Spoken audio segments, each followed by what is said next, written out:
Assalamualaikum warahmatullahi wabarakatuh. Kami dari kelompok 11 yang beranggotakan Linda Rahmawati dan Muhammad Syabul Zuri, saya sendiri akan mempresentasikan makalah kami yang berjudulkan pemerolehan bahasa.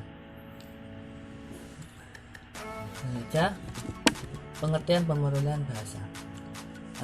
Pemerolehan bahasa adalah proses yang berlangsung di dalam otak anak-anak ketika dia memperoleh bahasa pertamanya atau disebut bahasa ibunya. Bahasa yang diperoleh ini bisa berupa vokal, yakni pada bahasa lisan atau bunyi ujaran, dan bisa berupa isyarat.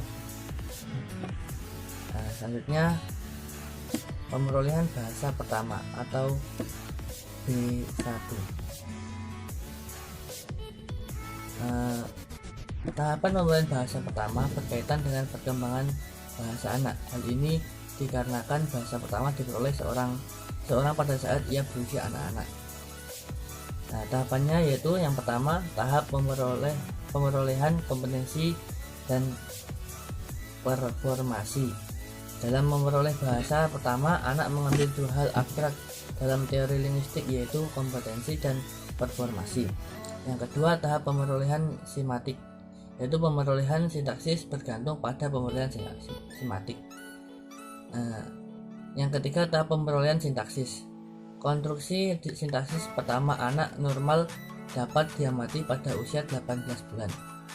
Yang keempat yaitu tahap pemerolehan fonologi.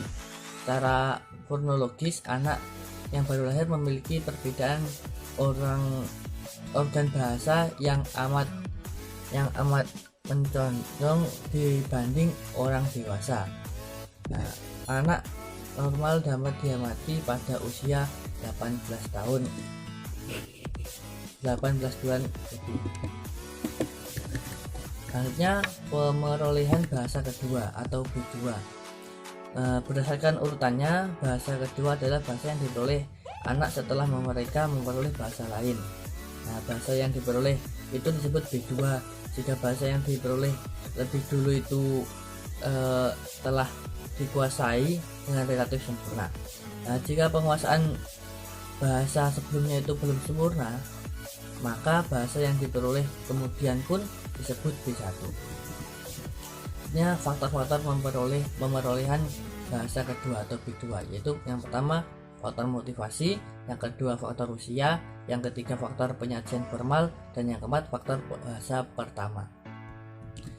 Selanjutnya hipotesis pemerolehan bahasa kedua, yaitu hipotesisnya ada 3. Yang pertama itu hipotesis nurani, yang kedua hipotesis tabula rasa, dan yang ketiga hipotesis